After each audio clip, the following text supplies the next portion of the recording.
Hi అండి, మీరు చూస్తున్నారు తెలుగు వెబ్ గురు ఛానల్. నేను మీ సంతోష్. ఈ లెక్చర్లో మనం మొబైల్ యాప్స్ డెవలప్ చేయాలంటే ఏమేం టెక్నాలజీస్ నేర్చుకోవాలి, లేదు మార్కెట్లో ఏమేం ఫ్రేమ్వర్క్స్ ఉన్నాయి అనేది మనం తెలుసుకుందాం ఫ్రెండ్స్. సో జనరల్గా మనం మొబైల్ యాప్స్ డెవలప్ చేయాలంటే మ్యాక్సిమం మనకి పాపులర్ ప్లాట్ఫామ్స్ టూ ఏంటంటే అవి. సో ఒకటి వచ్చి ఆండ్రాయిడ్, ఇంకోటి వచ్చి ఐఓఎస్ కదండి, రైట్. సో మ్యాక్సిమం విండోస్ కూడా ఉంటుంది, కాకపోతే ఫ్యూ యూజర్స్ ఉంటారు, రైట్. సో మనకి ఐఓఎస్ కానీ ఆండ్రాయిడ్ కానీ యాప్స్ మనం డెవలప్ చేయాలంటే ఓకే, సో దానికి ఇండివిజువల్గా మనకి ఉన్న టెక్నాలజీస్ వాటిని యూజ్ చేసుకొని మనం ఆండ్రాయిడ్ టెక్నాలజీస్ యూజ్ చేసుకొని ఆండ్రాయిడ్ యాప్స్ డెవలప్ చేసుకోవచ్చు. లేదు అంటే ఐఓఎస్ యూజ్ చేసుకొని ఐఓఎస్ యాప్స్ని డెవలప్ చేసుకోవచ్చు. సో దీనివల్ల ఏమవుతుందంటే ప్రతి బిజినెస్ కూడా ఓకే, సో వాళ్ళ ప్రోడక్ట్ని మ్యాక్సిమం పీపుల్లోకి తీసుకువెళ్ళాలి అంటే ఖచ్చితంగా మొబైల్ యాప్ రావాల్సిందే. ఓకే, సో ఎక్కువ మంది పీపుల్కి పర్సన్ టు పర్సన్ రీచ్ అవ్వాలి ఏ బిజినెస్ అయినా అని అంటే ఖచ్చితంగా మొబైల్ యాప్ ఉండాల్సిందే. మొబైల్ యాప్ యూజర్స్ యూజ్ చేసేది కంటే సిస్టమ్ కానీ కంప్యూటర్ ఆర్ ల్యాప్టాప్ వీటిలో యూజ్ చేయడం ఆర్ అదర్ డివైజెస్లో యూజ్ చేయడం అనేది చాలా తక్కువ ఉంటుందన్నమాట. ఓకే, సో ఖచ్చితంగా మనం మొబైల్ని బేస్ చేసుకొని మనం మన బిజినెస్ని తీసుకువెళ్ళగలిగితేనే మనం పర్సన్ టు పర్సన్ రీచ్ అవ్వగలుగుతాం. ఓకే, సో అయితే మరి ప్రతి బిజినెస్ కూడా ప్రతి పర్సన్కి రీచ్ అవ్వాలి అని అంటే వాళ్ళు ఏం చేయవలసి ఉంటుంది, 2 types ఆఫ్ యాప్స్ డెవలప్ చేయాలి. సో దానికోసం ఆండ్రాయిడ్ డెవలప్మెంట్ టీమ్ని సపరేట్గా రిక్రూట్ చేసుకోవాలి, ఐఓఎస్ టీమ్ని సపరేట్గా రిక్రూట్ చేసుకోవాలి. సో రిక్రూట్ చేసుకొని వాళ్ళతో మనం యాప్స్ని డెవలప్ చేయించాలి. ఓకే, సో ఏ చిన్న మోడిఫికేషన్ వచ్చినా కూడా మళ్ళీ వీళ్ళ చేత అప్డేట్ చేయించాలి, వీళ్ళ చేత అప్డేట్ చేయించాలి. ఓకే, సో వీటిని ఓవర్కమ్ చేయటానికి ఇప్పుడు ప్రజెంట్ డేస్లో మనకి కొన్ని ఫ్రేమ్వర్క్స్ అనేవి వచ్చాయి ఫ్రెండ్స్. ఆ ఫ్రేమ్వర్క్స్ ఏంటంటే నువ్వు ఒకసారి కోడ్ని డెవలప్ చేస్తే ఆ సింగిల్ కోడ్ బేస్తో మనకి ఆండ్రాయిడ్ కావాలంటే ఆండ్రాయిడ్, ఐఓఎస్ కావాలంటే ఐఓఎస్ రెండు కూడా డెవలప్ అయిపోతాయి.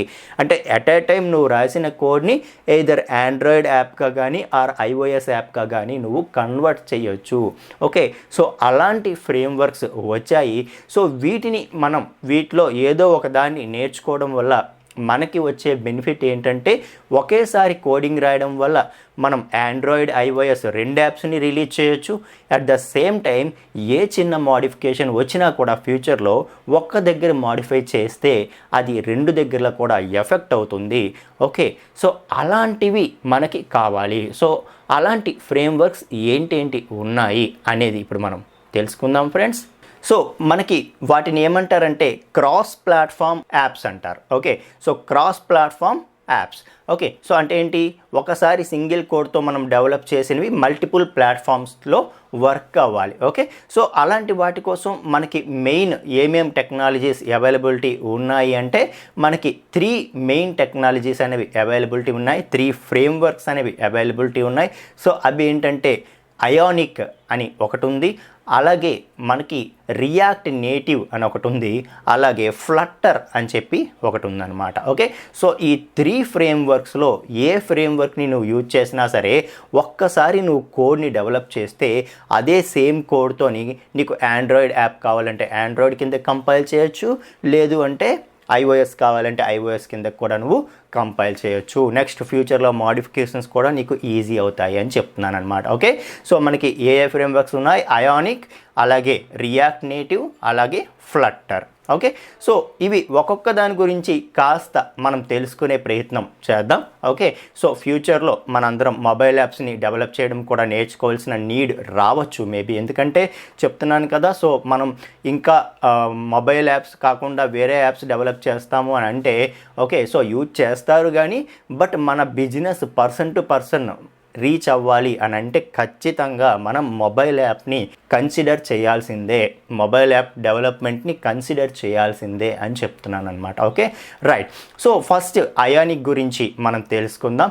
సో ఈ అయానిక్ అనేది ఏంటంటే మనకి 2013లో డ్రిఫ్టీ అనే ఒక కంపెనీ డెవలప్ చేసిందనమాట. సో ఈ అయానిక్ అన్నది ఏంటంటే మనకి తెలిసినటువంటి HTML, CSS, జావా స్క్రిప్ట్ వీటిని యూజ్ చేసుకుంటుంది. ఓకే, సో వీటిని యూజ్ చేసుకొని ఇదేం చేస్తుందంటే మనకి కావాల్సిన యాప్ని డెవలప్ చేస్తుంది అనమాట. ఓకే, సో ఎలాగైతే మన మొబైల్ యాప్ ఉంటుందో సో అదే మనం HTML CSS జావా స్క్రిప్ట్తో డెవలప్ చేస్తాము. దాన్ని మనం కార్డోవా అని చెప్పి ఒక చిన్న టెక్నాలజీ ఉంటుంది. సో దాంట్లో ఇంటిగ్రేట్ చేసుకొని దాన్ని మొబైల్ యాప్గా మనం నేటివ్ యాప్గా మనం కన్వర్ట్ చేస్తామన్నమాట. ఓకే, అయానిక్ అడ్వాంటేజెస్ గురించి మనం మాట్లాడితే అయానిక్ అనేది వెరీ సింపుల్ టు లెర్న్ అండి. Okay, so HTML CSS Java script ఎంత సింపులో మనందరికీ తెలుసు కదా, రైట్? సో అయానిక్ అనేది HTML CSS జావా స్క్రిప్ట్ని యూజ్ చేసుకుంటుంది కాబట్టి చాలా ఈజీగా మనం యాప్స్ని డెవలప్ చేయొచ్చు అనమాట. అయితే వెరీ వెరీ సింపుల్ యాప్స్ని డెవలప్ చేయటం వరకు మనం అయానిక్ని కన్సిడర్ చేయొచ్చు, కానీ కాంప్లెక్స్ లెవెల్ యాప్స్ని మనం డిజైన్ చేయాలంటే, గేమ్స్ లాంటి వాటిని డిజైన్ చేయాలంటే మాత్రం ఈ అయానిక్ అనేది సూటబుల్ కాదనమాట. ఓకే, సో దీని తాలూకా పెర్ఫార్మెన్స్ కూడా కాస్త స్లోగా ఉంటుంది మిగతా వాటితో కంపేర్ చేస్తే. ఓకే, సో అయితే అయానిక్ అనేది ఏం చేస్తుంది, ఈ HTML CSS జావా స్క్రిప్ట్ని యూజ్ చేసుకుంటుంది, కార్డోవా అన్న టెక్నాలజీని యూజ్ చేసుకుంటుంది.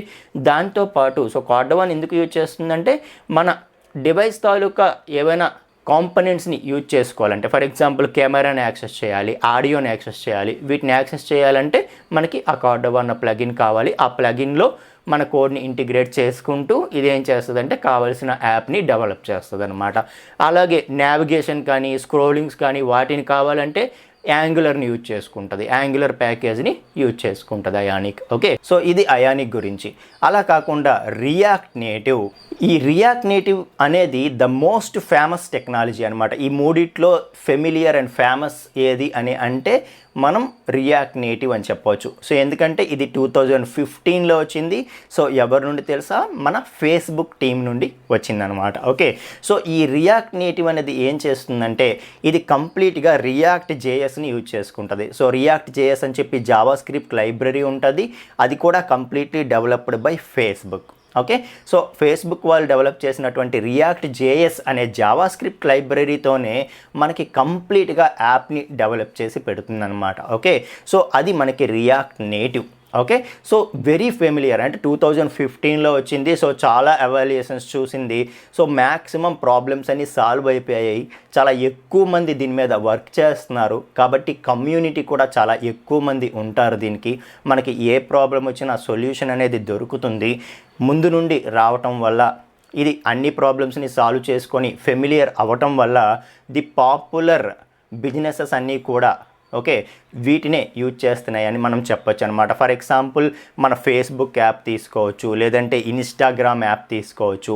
సో ఇలాంటివన్నీ కూడా మనకి వీటిని యూజ్ చేసి డెవలప్ చేయటమే జరిగిందనమాట. ఓకే, సో మరి రియాక్ట్ నేటివ్ అనేది ఏం చేస్తుంది, ఏ టెక్నాలజీస్ యూజ్ చేస్తుంది అంటే చెప్పాను కదా. సో జావా స్క్రిప్ట్ ఏంటంటే ఒక mixture of Java script and XML. So Java script XML కలిపి యూజ్ చేసుకుంటుంది అనమాట. ఓకే, సో యూజ్ చేసుకుంటుంది. సో యూజ్ చేసుకొని మనకి కావలసిన నేటివ్ లుక్ అండ్ ఫీల్ని తీసుకొస్తుంది అనమాట. ఓకే, సో మనం రియాక్ట్ నేటివ్తో డెవలప్ చేసిన యాప్స్ అవి నేటివ్ ఆండ్రాయిడ్లో డెవలప్ చేసామా, రియాక్ట్ నేటివ్లో డెవలప్ చేసామా అన్నది కూడా తెలియనంతగా మనకి ఆ లుక్ అండ్ ఫీల్ని తీసుకొస్తుంది. దీనికి కమ్యూనిటీ ఎక్కువ, బాగా పాపులర్ అయింది, ప్రాబ్లమ్స్ తక్కువ. ఓకే, సో అందువల్ల రియాక్ట్ నేటివ్ అనేది సో చాలా ఫేమస్ బిజినెసెస్ అన్నీ కూడా వాళ్ళ యాప్ని డిజైన్ చేసుకోవడానికి రియాక్ట్ నేటివ్నే ప్రిఫర్ చేస్తాయి అన్నమాట. ఓకే, అలాగే ఇది ఏం చేస్తుందంటే నేటివ్ ఏపీఐస్ అంటే ఏంటి, సో డివైస్ కోసం ఆ నేటివ్ ఏపీఐస్ ఏవైతే ఉంటాయో వాటిని యూజ్ చేసుకుంటే ఇంకా నేటివ్ ఫీచర్స్ అన్నీ కూడా మనం ఇవ్వచ్చు. ఓకే, సో ఆ నేటివ్ లైబ్రరీస్ని, ఆ నేటివ్ ఏపీఐస్ని ఇది యూజ్ చేసుకోవాలంటే ఏం చేస్తుందంటే ఆండ్రాయిడ్ అయితే జావా హెల్ప్ తీసుకుంటుంది, లేదు మన iOS యాప్ అయితే ఆబ్జెక్టివ్-C హెల్ప్ తీసుకుంటుంది.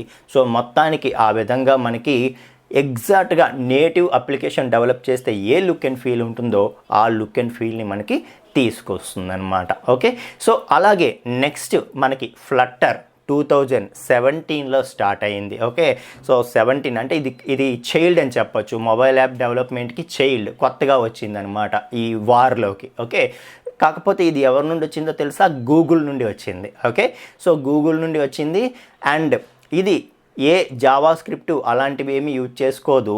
సో యాప్స్ని డెవలప్ చేయడానికి ఈ ఫ్లటర్ అనేది బ్యాక్ ఎండ్లో ఏం చేస్తుందంటే డార్ట్ అనే ఒక ప్రోగ్రామింగ్ లాంగ్వేజ్ని యూజ్ చేసుకుంటుంది ఫ్రెండ్స్. ఈ డార్ట్ అనే ప్రోగ్రామింగ్ లాంగ్వేజ్ చాలా పాపులర్ లాంగ్వేజ్ అయిపోతుంది ఈ మధ్యన. ఓకే, సో మల్టిపుల్స్లో దీని పాపులారిటీ అనేది పెరుగుతుంది. ఎందుకంటే ఇది కూడా ఆబ్జెక్ట్ ఓరియంటెడ్ ప్రోగ్రామింగ్ లాంగ్వేజ్, చాలా ఈజీగా మనం డెవలప్ చేయొచ్చు దీన్ని.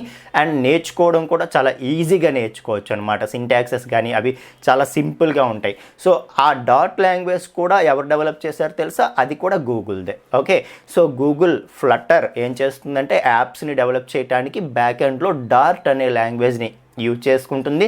సో యూజ్ చేసుకొని మనకి కావాల్సిన ఫీచర్స్ని అన్నిటినీ ప్రొవైడ్ చేస్తుంది. సో దానికోసం ఇది ఏం చేస్తుందంటే విడ్జెట్స్ని ముందే మనకు అందిస్తుంది అనమాట. సో విడ్జెట్స్ అని నీకేం కావాలో ప్రతిదానికి ఒక విడ్జెట్ ఉంటుంది. ఆ విడ్జెట్ని నువ్వు నీ కోడ్లో ఇంక్లూడ్ చేసుకొని నువ్వు నీకు కావాల్సినట్టుగా అరేంజ్మెంట్స్ చేసుకోవచ్చు. అయితే ఫ్లటర్ ఏంటంటే మన స్క్రీన్లో ప్రతి పిక్సెల్ మీద మనకు కంట్రోల్ ఇస్తుంది అనమాట. ఓకే, సో నువ్వు నీకు నచ్చినట్టుగా అడ్జస్ట్మెంట్స్ చేసుకొని కస్టమ్ డిజైన్స్ ఏ లెవెల్లో కావాలంటే ఆ లెవెల్లో కస్టమ్ డిజైన్స్ చేసుకోవచ్చు. ఓకే, సో ఇది రీసెంట్గా వచ్చిందన్న మాటే కానీ సో చాలా ఫాస్ట్గా గ్రో అవుతుంది, చాలా ఫాస్ట్గా పాపులర్ అవుతుంది. ఓకే, సో రియాక్ట్ నేటివ్కి ఎంత గుడ్ రివ్యూస్ అయితే ఉన్నాయో అంతే గుడ్ రివ్యూస్ని సంపాదించుకుంది. జస్ట్ 4-5 డేస్ బ్యాక్ న్యూ 1.22 వెర్షన్ని కూడా రిలీజ్ చేసింది. సో దాంట్లో కూడా మన advanced Android and iOS versions ఏవైతే ఉన్నాయో వాటికి సపోర్ట్ని కూడా ఇస్తుంది అనమాట. ఓకే, సో అంతే ఫాస్ట్గా రియాక్ట్ నేటివ్ ఎంత పాపులర్ అయిందో అంతే ఫాస్ట్గా ఇది కూడా ఎవాల్యుయేట్ అవుతుంది. ఓకే, సో ఏది బెటరు అనేది మనం చెప్పలేనంతగా ఈ రెండు పోటీ పడుతున్నాయి అని చెప్పొచ్చు అనమాట. రియాక్ట్ నేటివ్ కావచ్చు, మన ఫ్లటర్ కావచ్చు. ఓకే, సో ఫ్లటర్ అనేది ఏం చేస్తుందని చెప్తున్నాను, బ్యాక్ ఎండ్లో డాట్ అనే లాంగ్వేజ్ని యూజ్ చేసుకుంటుంది. ఎవ్రీ పిక్సెల్ మీద నీకు కంట్రోల్ ఇస్తుంది. సో ఇస్తూ మనకి నేటివ్ అప్లికేషన్స్ ఎలాగైతే మనకి డెవలప్ అవుతాయో, ఎలాగైతే మనకి రియాక్ట్ నేటివ్ ఆ లుక్ అండ్ ఫీల్ని ఇస్తుందో మన ఫ్లటర్ కూడా అంతే లుక్ అండ్ ఫీల్ని మనకి ప్రొవైడ్ చేస్తుంది. ఓకేనా, సో మరి దేన్ని సెలెక్ట్ చేసుకోవాలి అని అంటే, సో కమ్యూనిటీ వైజ్గా చూసుకుంటే రియాక్ట్ నేటివ్కి ఎక్కువ సపోర్ట్ ఉంటుంది ఆన్లైన్లో. ఓకే, కమ్యూనిటీ ఎక్కువ మంది ఉన్నారు, మనకి ఏం సమస్య కావాలన్నా దానికి సొల్యూషన్ ఇమ్మీడియట్గా దొరికేస్తుంది. నెక్స్ట్ అయానిక్కి కూడా అంతమంది ఉన్నారు. కాకపోతే అయానిక్ అనేది చెప్పాను కదా, సింపుల్ యాప్స్ డెవలప్ చేయడం వరకు అయానిక్ యూజ్ చేయొచ్చు. బట్ మనం ఒక లెవెల్కి రీచ్ అయిన తర్వాత ఎప్పుడు సింపుల్ యాప్సే డెవలప్ చేయం కదా, కాంప్లెక్స్ యాప్స్ డెవలప్ చేస్తాము. ఒక గేమ్ డెవలప్ చేయాల్సి రావచ్చు, ఇంకొక నెక్స్ట్ లెవెల్కి వెళ్ళాల్సి రావచ్చు. సో ఖచ్చితంగా మనం అన్నిటినీ కన్సిడర్ చేస్తూ ముందుకు వెళ్ళాలి. కాబట్టి మనం ముందుగానే కాంప్లెక్స్ యాప్స్ని డెవలప్ చేయాలంటే ఏ లెవెల్లో వెళ్ళాలో అవన్నీ ఆలోచించుకోవాలి. సో దానికోసం మనం ఏం చేయాలైతే, సో ద బెస్ట్ టెక్నాలజీ ఏదో అది తీసుకోవాలి. సో అయానిక్ అనేది సింపుల్ యాప్స్ కాబట్టి అది కాదు అనుకుంటే రియాక్ట్ నేటివ్, ఫ్లటర్ ఈ రెండిట్లో ఏది తీసుకోవాలి అని అంటే, సో ఏది తీసుకోవాలి అని చెప్పలేని పరిస్థితి అనమాట. ఓకే, సో ఈ రోజుకి రియాక్ట్ నేటివ్ ద బెస్ట్ కావచ్చు, బట్ అంతకంటే ఫాస్ట్గా గ్రో అవుతోంది ఫ్లటర్. కాబట్టి మనం ఫ్యూచర్లో కొన్ని ఎవాల్యుయేషన్స్ వెయిట్ చేస్తే మనకి ఏది బెటర్ అనేది తెలుస్తుంది. బట్ మనకి ఏది కంఫర్ట్ అయితే అది తీసుకోవచ్చు. రియాక్ట్ నేటివ్ కానీ ఫ్లటర్ కానీ ఈ రెండిట్లో మీరు ఏది సెలెక్ట్ చేసుకున్నా మీరు హ్యాపీగా చాలా ఫాస్ట్గా యాప్స్ని డెవలప్ చేయొచ్చు. సో ఇది ఫ్రెండ్స్ మనకి మొత్తానికైతే ఉన్న ఫ్రేమ్వర్క్స్ ఇవి, అయానిక్ కానీ మన ఫ్లటర్ కానీ రియాక్ట్ నేటివ్ కానీ. అయితే వీటి వల్ల అడ్వాంటేజెస్ మీకు అర్థమయ్యాయా? సో మనం ఏంటంటే ఒక ఆండ్రాయిడ్ యాప్, ఒక iOS యాప్ డెవలప్ చేయాలంటే, ఫర్ ఎగ్జాంపుల్ నువ్వు ఒక ఆన్లైన్ స్టోర్ పెట్టావు, దానికి ఏంటి ఎట్ ఏ టైం నువ్వు iOS app, Android app develop చేయాలనుకుంటున్నావు. సో రెండు వేర్వేరు టెక్నాలజీస్, కోర్ ఆండ్రాయిడ్లో, కోర్ iOSలో నువ్వు డెవలప్ చేయాలి అనుకున్నావు అనుకో, అప్పుడు ఏమవుతుంది, సో దీనికోసం వేరే టీం, దానికోసం వేరే టీం, 2 సార్లు డెవలప్ చేయాలి. సో చేసిన తర్వాత వాటిని టెస్ట్ చేయాలి. అలాగా అది డెవలప్ అయిన తర్వాత, అలాగే అది ప్రొడక్షన్లోకి వచ్చిన తర్వాత మనం డిప్లాయ్ చేసిన తర్వాత మళ్ళీ మనకు అప్డేషన్స్ వస్తాయి. మళ్ళీ వీళ్ళకి అప్డేట్ చేయమని చెప్పాలి, వాళ్ళకి అప్డేట్ చేయమని చెప్పాలి. అలా కాకుండా ఒకేసారి కోడ్ రాయడంతో దాన్నే మనం ఆండ్రాయిడ్ కావాలంటే ఆండ్రాయిడ్గా, iOS కావాలంటే iOSగా కన్వర్ట్ చేసుకోవచ్చు. వాటిని క్రాస్ ప్లాట్ఫామ్ అప్లికేషన్స్ అంటారు. అలాంటి క్రాస్ ప్లాట్ఫామ్ అప్లికేషన్స్ డెవలప్ చేయడానికి మనకి టెక్నాలజీస్ ఉన్నాయి. సో సింపుల్గా యాప్స్ డెవలప్ చేస్తాను, నాకు పెద్ద అవసరం లేదు అంటే చాలా ఈజీగా నేర్చుకొని డెవలప్ చేయగలిగే అయానిక్ ఉంది. మనకి తెలిసిన HTML, CSS, జావా స్క్రిప్ట్ని యూజ్ చేసుకుంటుంది. అలా కాదు, నేను రేపొద్దున్న కాంప్లెక్స్ యాప్స్ కూడా డెవలప్ చేయాలనుకుంటున్నాను, నేను గేమ్స్ కూడా డెవలప్ చేస్తాను, మొబైల్ యాప్ డెవలపర్ని అవుతాను అని అనుకుంటే గనక ఖచ్చితంగా మీరు either React Native or Flutter అనేది మీరు సెలెక్ట్ చేసుకోవాల్సి వస్తుంది. సో ఫ్యూచర్లో ఇంకా ఏమైనా అప్డేట్స్ ఉంటే మరొక వీడియోతో మళ్ళీ కలుస్తాను. Thank you.